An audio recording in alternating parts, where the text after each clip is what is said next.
New York to Dallas last month, an engine failure crippled the aircraft.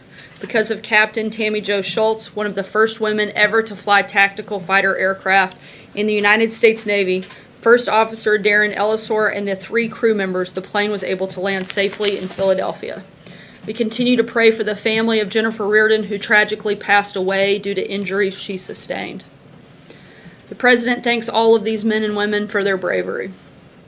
Lastly, we strongly condemn yesterday's suicide bombing in Kabul. More than 35 people were killed, including at least 10 journalists. These journalists were in the area to cover a bomb blast when a second explosion occurred. Afghanistan's press corps is a powerful illustration of how that country has transformed. There's absolutely no justification for such a senseless and heinous act. And with that, I will take your questions. John? Sarah, the President has had a suggested list of questions from the Office of Special Counsel since somewhere near the beginning of March. We know that the Special Counsel wants to look into some 50 different areas of inquiry. Has the President had a chance to review those questions, digest them, and what does he think of the line of questioning? As with all questions of this nature, I would refer you to the President's outside personal attorneys, Jay Sekulow and Rudy Giuliani. Hey, Sarah. Sarah, can you tell us what the President's level of confidence is in Chief of Staff Kelly, and is he under serious consideration to be the next nominee for the Veterans Affairs Administration? No, he is not being considered as the VA Secretary. Both the President and the Chief of Staff are very happy with his position that he currently holds, which is Chief of Staff to the President at the White House. And I would refer you back to General Kelly's statement that he put out yesterday, specific to the comments, the allegations about comments that he'd made. I spend more time with the President than anyone else, and we have an incredibly candid and strong relationship. He always knows where I stand, and he and I both know this story is total BS. I'm committed to the President, his agenda, and our country.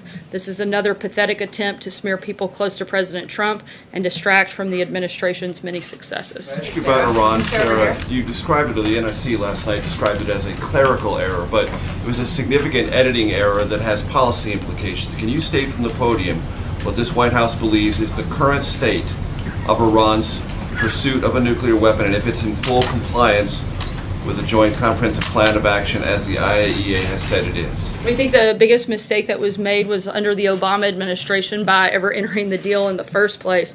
The typo that you referenced was noticed, immediately corrected, and we are focused on moving forward on the safety and security of our country. But you assert what that says, that there is no current program in Iran, and that it is in compliance with the deal, at least as it's negotiated, correct? Well, the problem is that the deal was made on a completely false pretense. Iran lied on the front end. They were dishonest actors, and so the deal that was made on things that weren't accurate. And we have a big problem with that, particularly the fact that Iran's nuclear capability were far more advanced and far further along than they ever indicated, which if this nuclear deal maintains as it is right now, when the sunset provision hits in 7 years, they will be much further along in the process and able to make a nuclear weapon much quicker than they've ever indicated before. And that's a big problem. John? Over here. Thank you, Sarah. I wanted to ask you about the reprieve that the EU, Canada, and Mexico are receiving, this 30-day reprieve for the tariffs on imported steel and aluminum. What is going to take place during this 30-day period, and what are the chances of that exemption being made permanent for the EU, Canada, and Mexico? We are extending those negotiations because we've seen some progress. I'm not going to get ahead of what that may look like, but we have 30 days to continue in those negotiations and hopeful that we can get something that works for everybody. If I may, I just wanted to ask you about something that took place last week involving the President's personal attorney, Michael Cohen. He, in court documents, asserted that he would assert his Fifth Amendment rights in the Stormy Daniels lawsuit, which was filed against both him and the President.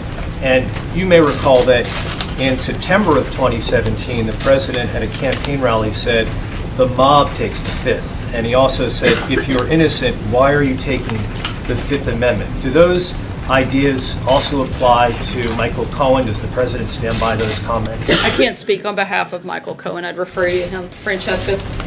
Thank you, Sarah. On those list of 44 questions, the president said today that the leak was disgraceful, but a former assistant to special counsel Robert Mueller has suggested that the White House was behind the leak.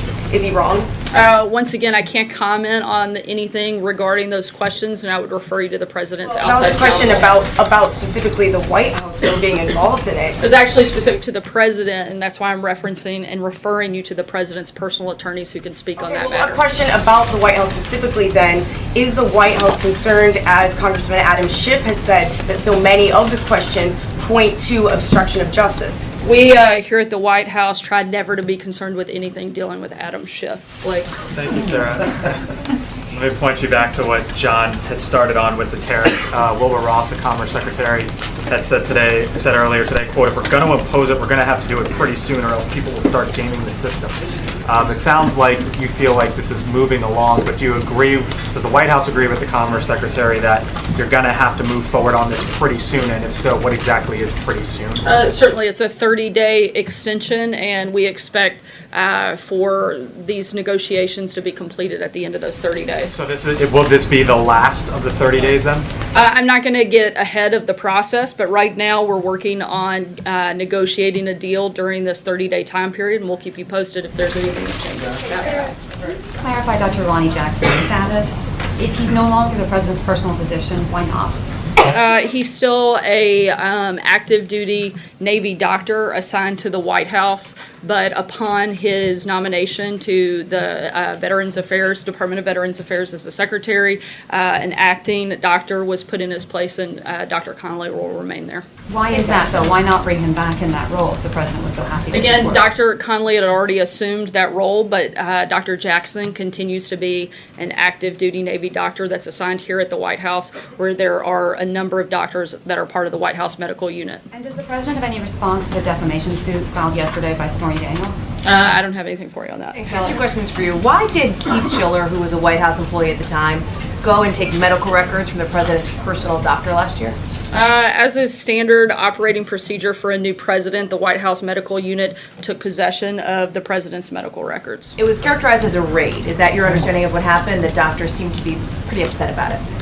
No, that is not my understanding. And my second question, Sarah, just relates to the... Actually, this is your third question. No, follow-up. Thank you. You talked about, you made very clear you don't want to get into this list of questions from the New York Times, which is fine, but the president has tweeted about it. He's talked about how none of these questions relate to collusion, but that's not true. Over a dozen of them do.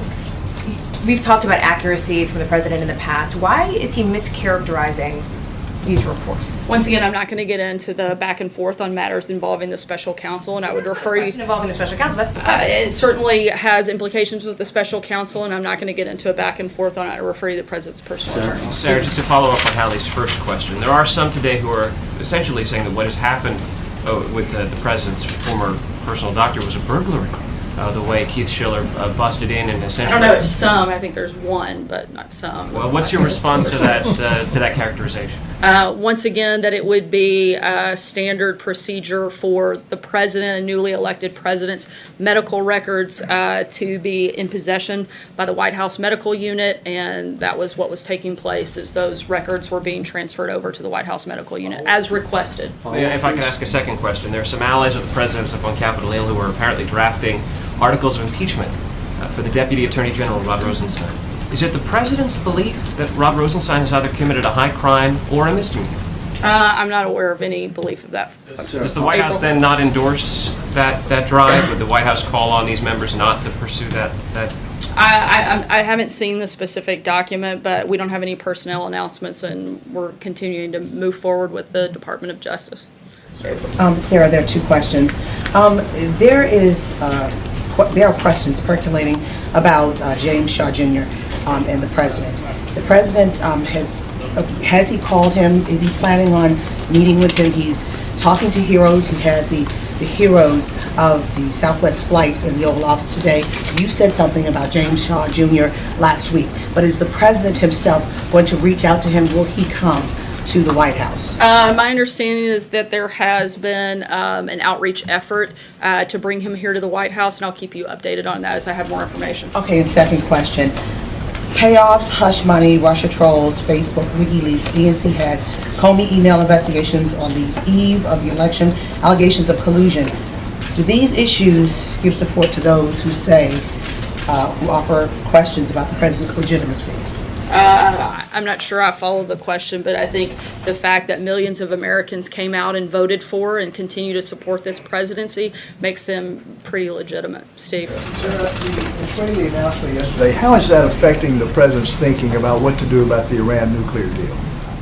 Certainly the fact that the deal was made under false pretense is problematic, but the president's been very clear that he thinks the deal is one of the worst that we've ever seen, and we'll keep you posted when he's made a final decision on that front. When did the president first hear about this? Was it in early March when he spoke to Prime Minister Netanyahu?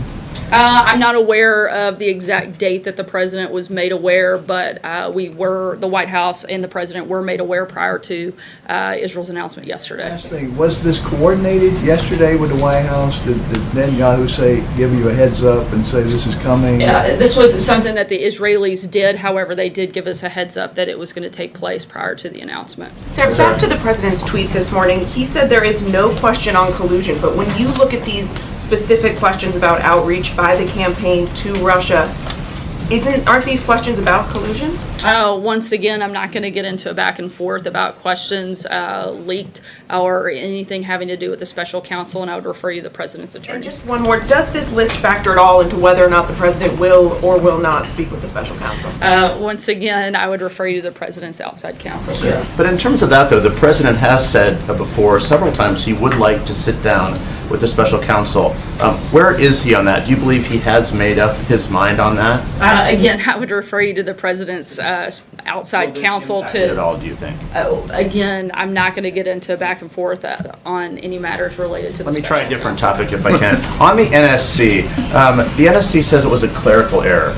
But how does a mistake like this get made? And do you believe that the White House has a credibility problem around the world with its statements like this? Do you take this seriously? Absolutely, which is why we immediately corrected it. But again, I think the biggest mistake is the fact that the United States ever entered into the Iran deal in the first place. That, to me, seems to be the biggest mistake in this process, not a simple typo that was immediately corrected and notified individuals as soon as we knew that it had happened. The White House never sent out a corrected statement. They put it on their website, but they have never sent out a corrected statement. Why was that? We responded to every journalist inquiry that we received that we're aware of, or to the best that we could, responded to each person that asked about that.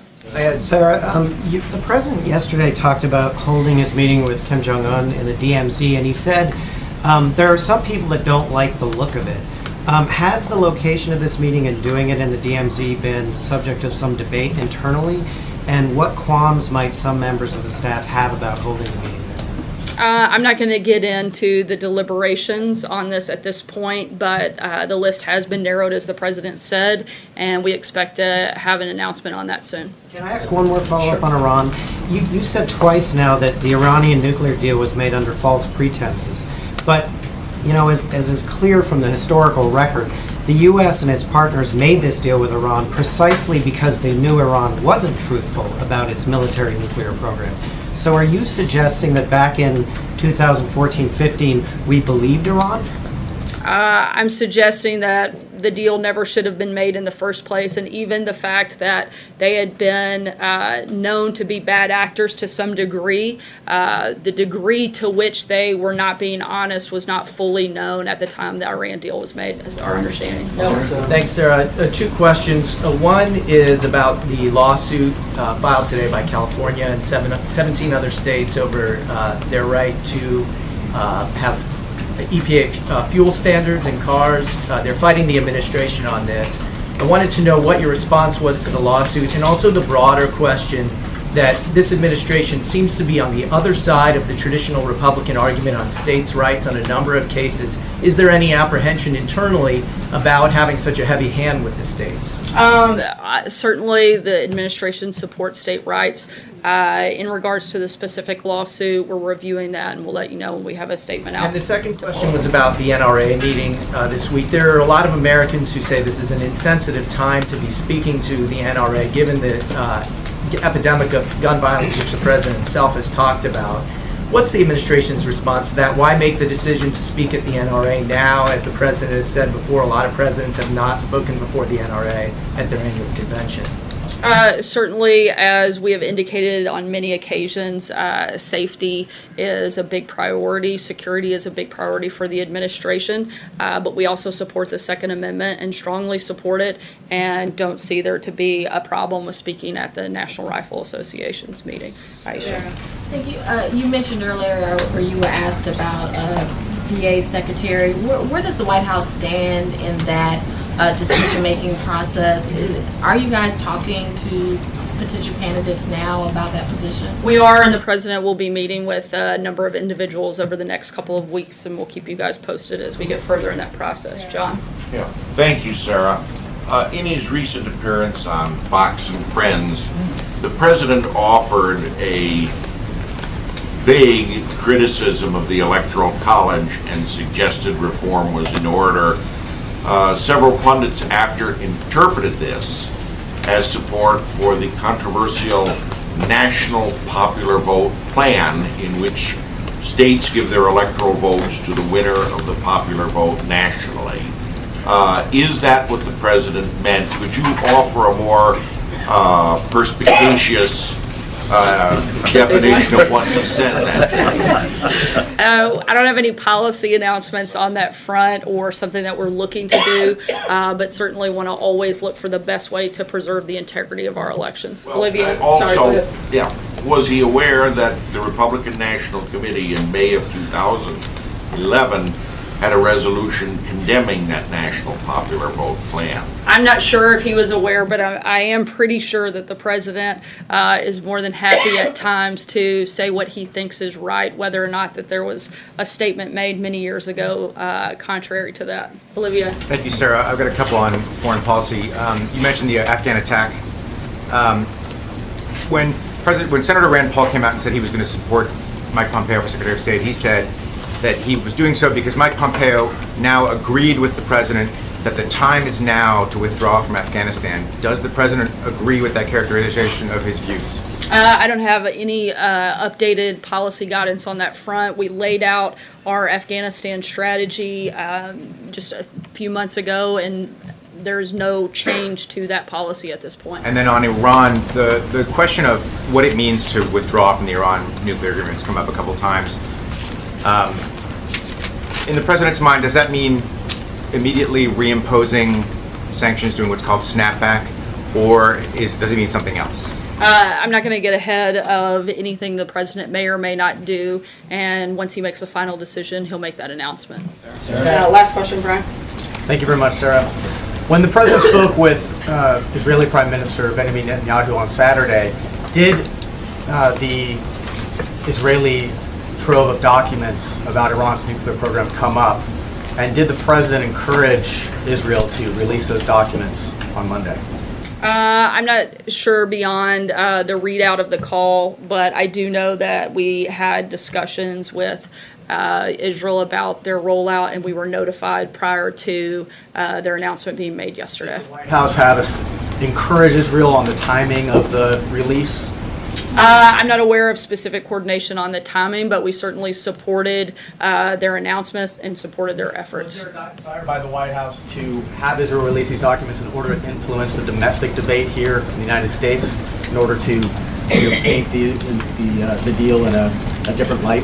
I think there was a desire to make sure people understood the truth and had all of the information that was out there. Thanks so much, guys. Thank you.